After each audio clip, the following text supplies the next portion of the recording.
Masih dalam dimensi Afif, iOS 17.1 resmi rilis ya. Entah hari ini atau beberapa hari sebelum ini. Saya juga kurang tahu, nanti kita cek apakah di tanggal 26 Oktober ini atau sebelum ini ya. Nah, biasanya update satu poin di belakang titik ini adalah updatean mayor ya, termasuk updatean mayor, karena dia memberikan beberapa peningkatan di fitur, entah itu fitur lama yang ditingkatkan atau ada fitur baru. Nanti kita cek juga sama-sama. Langsung saja kita masuk pada bagian setting, kemudian general, kemudian software update. Ini dia, besaran update-nya adalah 1,21 GB ya, dan keterangannya juga menunjukkan kalau ini ada beberapa fitur baru. Pertama adalah AirDrop sekarang bisa dilanjutkan melalui internet, entah itu data seluler ataupun WiFi ya. Ini keren sih ya, saat kita mungkin buru-buru saat transfer banyak foto lewat AirDrop sama teman kita, kemudian kita buru-buru mau pulang, kita bisa lanjutkan dengan melalui internet. Keren. Kemudian ada beberapa peningkatan di fitur lainnya seperti standby. Sekarang benar-benar standby karena dia sekarang sudah bisa selamanya, selama ngecharge itu tetap tampil widget-widgetnya ya. Kemudian peningkatan di Apple Music dan fitur lainnya. Kemudian perbaikan bug, ada banyak sekali laporan bug. Saya sendiri tidak mengalami ya. Nah, di sini Apple memperbaiki beberapa laporan bug itu, termasuk juga update security. Baik, sebelum kita update, seperti biasa saya tunjukkan dulu storage saat ini sebelum update nanti kita bandingkan. Masuk ke iPhone storage, di sini ada pemakaian saya 119,2 GB. Cukup besar pemakaian saya capture. Kemudian untuk iOS-nya, sebelum ini iOS 17.0.3 itu di 10,54 GB. Saya capture juga. Nanti kita lihat dengan penambahan 1 GB tadi, apakah akan menambah pemakaian storage saya atau malah tetap. Biasanya tetap ya, ini kerennya Apple itu malah tetap, padahal penambahan update-nya itu besar. Keren. Kemudian bisa kita cek sama-sama dulu Geekbench 5 berapa historinya. Itu single core di 1476, multicore di 3710. Kemudian ada Antutu juga. Bisa kita cek historinya di 667.167 poin. Baik, cukup bagus untuk histori sebelumnya. Mudah-mudahan tetap bagus ya hasil performance-nya. Dan tentunya iPhone saya ini masih mulus-mulus saja. Ini ada iPhone 12 mini. Langsung saja kita update mungkin, karena tidak ada yang perlu dicek lagi kayaknya. Langsung saja lanjut ke tadi ya, ke setting, general, kemudian software update. Saya menggunakan data seluler saja. Saya pastikan dulu data seluler saya ini kuotanya masih mencukupi. Berapa ya? 17 GB, masih banyak. Oke. Langsung saja saya update. Masukkan passcode. Kita tunggu sampai ada progress bar. Nanti saya izin matikan kamera dulu biar nggak kelamaan nunggunya ya. Dan juga nggak makan storage. Ini 11 slide saya yang lagi ngerekam ini. Oke, mudah-mudahan tidak ada masalah. Nah, something problem. Oke, kita ulangi. Waduh, gawat ini. Software update. Update now. Continue. Update request. Sampai ada progress bar, baru saya yakin ini berhasil ya. Baru saya matikan nanti kameranya. Oke.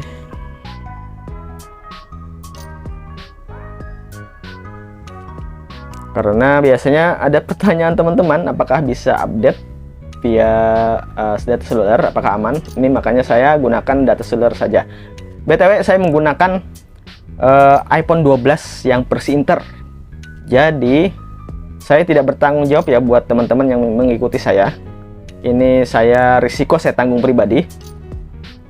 Ini adalah iPhone 12 mini LLA Amerika. Jadi untuk IMEI sebenarnya terdaftar, tapi ada beberapa kasus yang IMEI-nya terdaftar tapi tetap setelah update operating system itu malah terblok ya IMEI-nya. Jadi saya tidak bertanggung jawab kalau kalian mengikuti saya.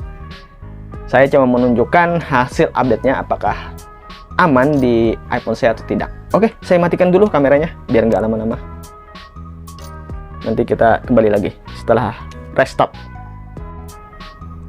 Baik, sudah selesai untuk update-annya ya.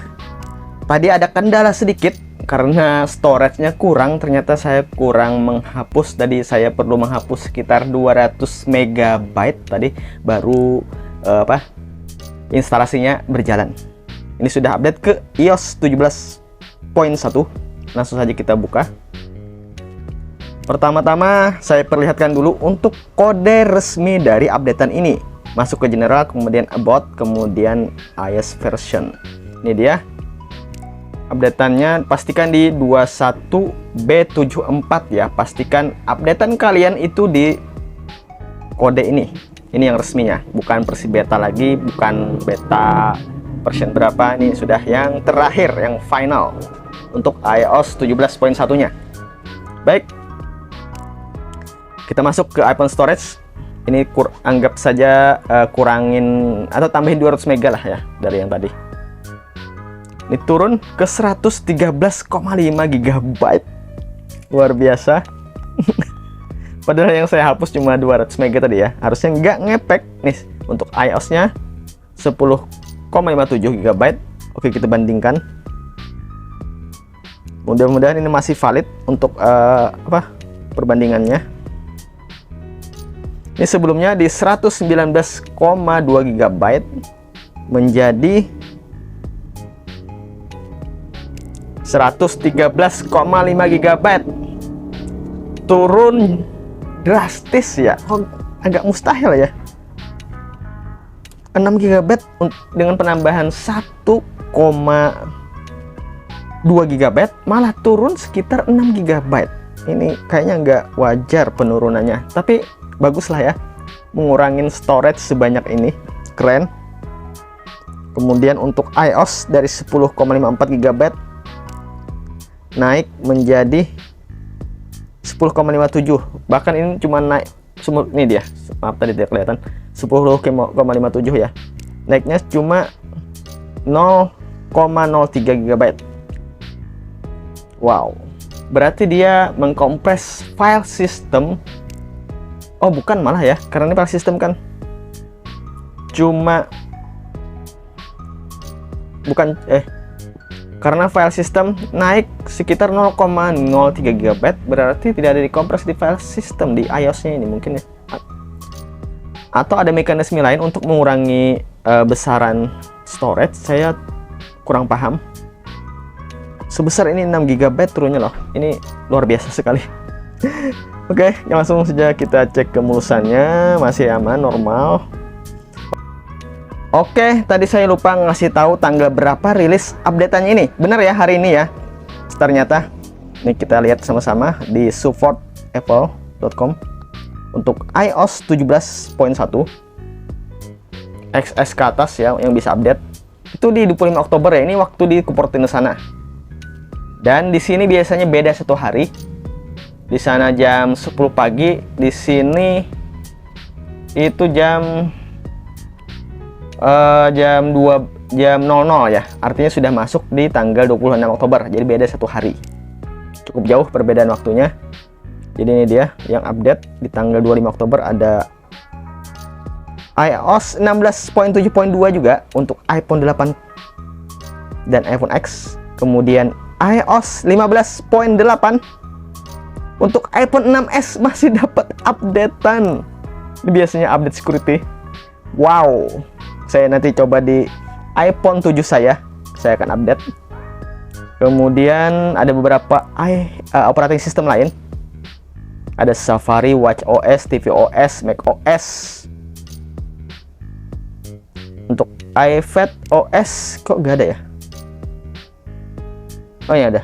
Bukan, ini iPadOS 17.1 di atas ini ternyata.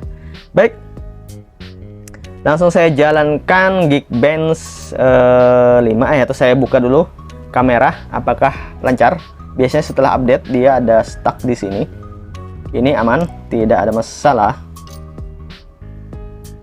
Oke, tidak ada masalah untuk kamera.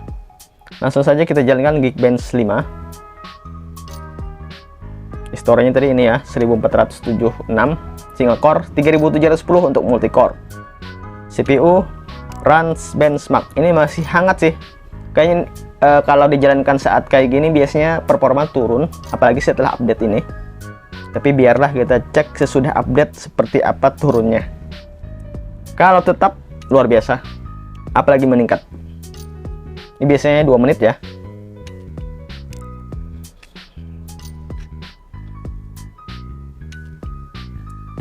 Oke, sambil nunggu, nanti saya juga jalankan Geekbench 6 karena ada perbedaan poin di situ. Dan Geekbench 6 itu menjalankannya lebih lama ya. Ini cuma 2 menit. Kalau Geekbench 6 itu berapa saya lupa. Agak lama lah. Kali ini masih bisa ditunggu karena cuma 2 menit. Nah, saya lupa ya. Apakah sinyal aman? Kita cek. Sinyal aman, Indosat masih terbaca. Mantap, keren.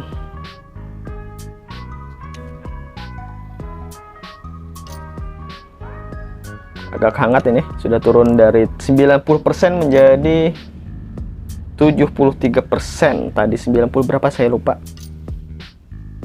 Ada sempat gagal tadi. Terpaksa saya hapus 200 MB untuk bisa menjalankan updatean ini untuk menginstall. Itu sudah ini ya, sudah berhasil untuk download. Tapi setelah proses instalasi, padahal space storage-nya itu masih sekitar 7 GB, 6 GB lebih lah. Tapi ternyata dia tidak bisa menjalankan instalasi. Mungkin dia perlu space untuk menjalankan instalasinya. Perlu tambahan tadi sekitar 75 MB. Kebetulan saya dapat file video yang 200 MB itu yang saya hapus. Dengan menghapus 200 MB itu tidak mungkin kan turun sampai 6 GB untuk storage terpakainya. Ini penghematan yang luar biasa sekali di iOS 17.1 ini. Wow. Untuk single core kayaknya meningkat 1534, tapi multi core kayaknya ini turun ya 3354. Apakah masih rata-rata? Oke, multi core-nya jauh turun untuk multi core. Nah, ya kan, kalau habis update pasti ada penurunan, itu wajar sekali. Sebelumnya di 3710, salah. 3710 menjadi 3354 untuk multi core. Untuk single core ada peningkatan sedikit, tapi ini cenderung masih wajar. Baik, kita langsung saja ke Geekbench 6. Tadi saya lupa mengasih tahu historinya. Historinya di 1947 untuk single core dan 4431 untuk multi core. Apakah perlu kita diinginkan? Tidak usah ya, kita langsung jalankan saja. Runs benchmark. Kalau ini saya harus matikan kamera karena ini lama nunggunya. Baik, saya matikan dulu. Baik, sudah selesai untuk pengukuran performance Geekbench 6. Itu single core di 1892 dan multi core di 3980. Masih di rata-rata ya, walaupun ada penurunan sedikit. Nah, ini multi core yang agak turun. Seperti biasa, turunnya lumayan drastis. Ini terjadi setelah update. Biasanya kalau setelah 1 hari setelah update dan setelah dingin ini untuk iPhone-nya, dia kembali performancenya meningkat ya, atau naik seperti biasa. Jadi ini tidak masalah sebenarnya, kalian jangan khawatir kalau ada penurunan performance saat pengukuran setelah update. Itu sudah wajar sekali. Kita coba Antutunya, kita tes lagi. Oke, semoga ini tidak lama. Saya lupa ini apa lama atau enggak. Sekalian tes ininya, speakernya, kita cek.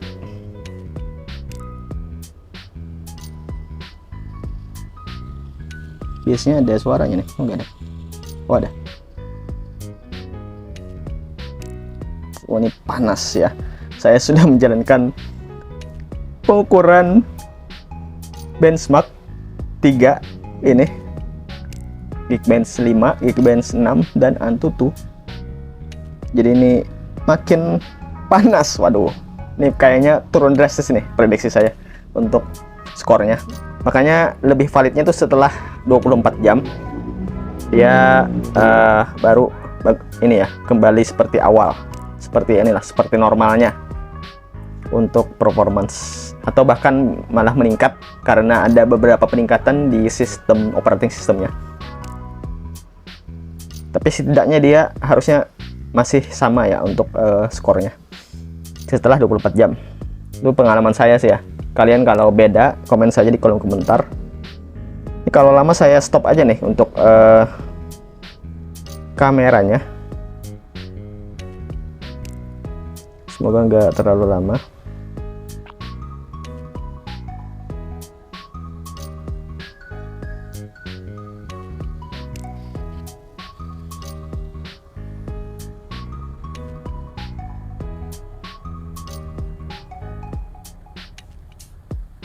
Oke,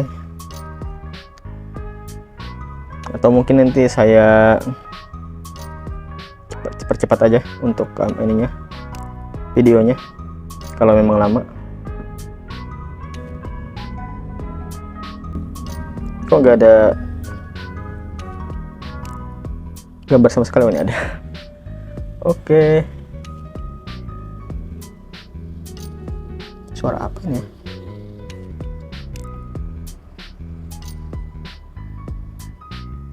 Suara apa ini ya? Atau memang suara dari ininya untuk pengukurannya, untuk videonya maksud saya.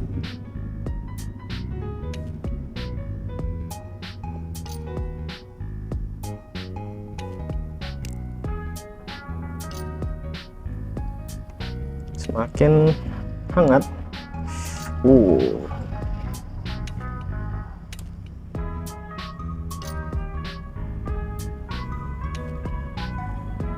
Ini bulan Oktober,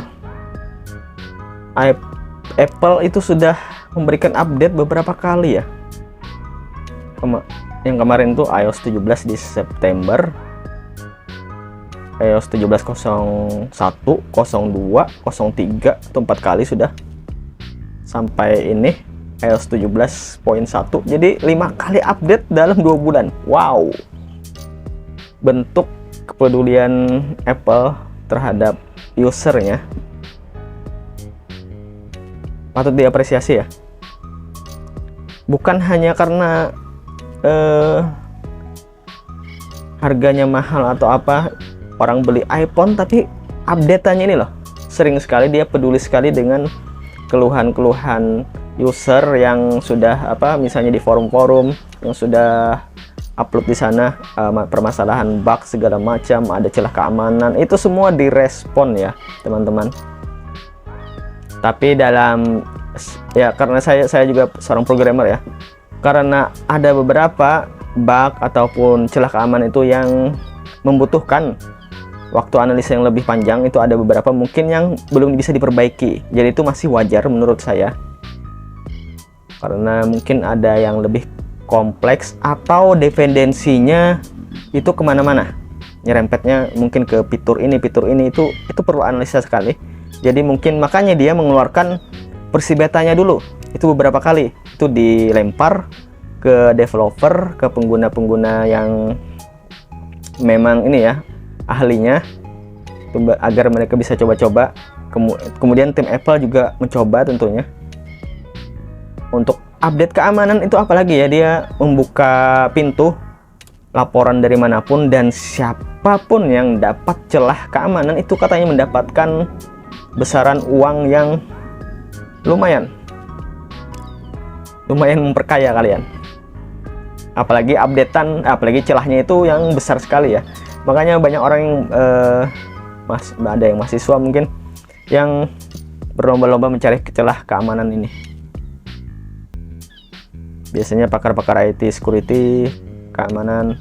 Kalau kalian bisa lihat itu ada leakers dari Apple, itu ada juga yang dari ahli keamanan cyber security, dan kayak seperti Mark Gurman ya dari Bloomberg. Itu saya lihat profilnya, itu dia seorang engineer IT security, keren. 32%.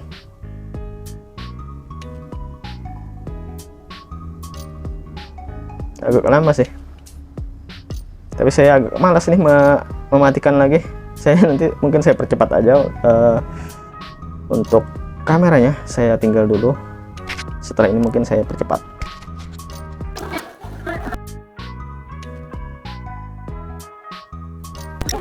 Baik, sudah selesai ini untuk pengukuran benchmark untuk Antutu versi 10. Besar sekali ya untuk hasil skornya, 790 ribuan. Tidak seperti sebelumnya. Kita bisa cek historinya di mana ya, historinya kalau Antutu ini saya juga kurang tahu.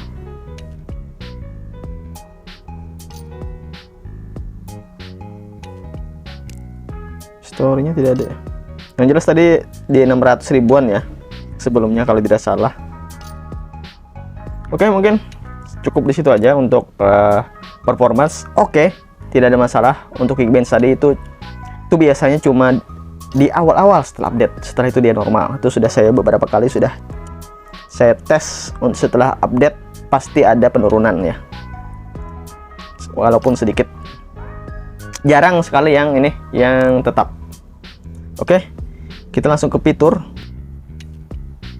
Ada perubahan di fitur airdrop ya. Sekarang ada penambahan seluler. Ini dia, use seluler data. Jadi kalian bisa melanjutkan transfer file kalian setelah menjauh dari teman, bisa lanjut di seluler data. Oke, kemudian fitur selanjutnya adalah standby. Sekarang ada menu display harusnya. Ternyata di iPhone 12 mini tidak ada ya. Oh, sayang sekali. Fitur standby untuk yang selamanya tadi tidak ada. Ini tetap seperti kemarin. Oke. Untuk wallpaper apakah ada perubahan?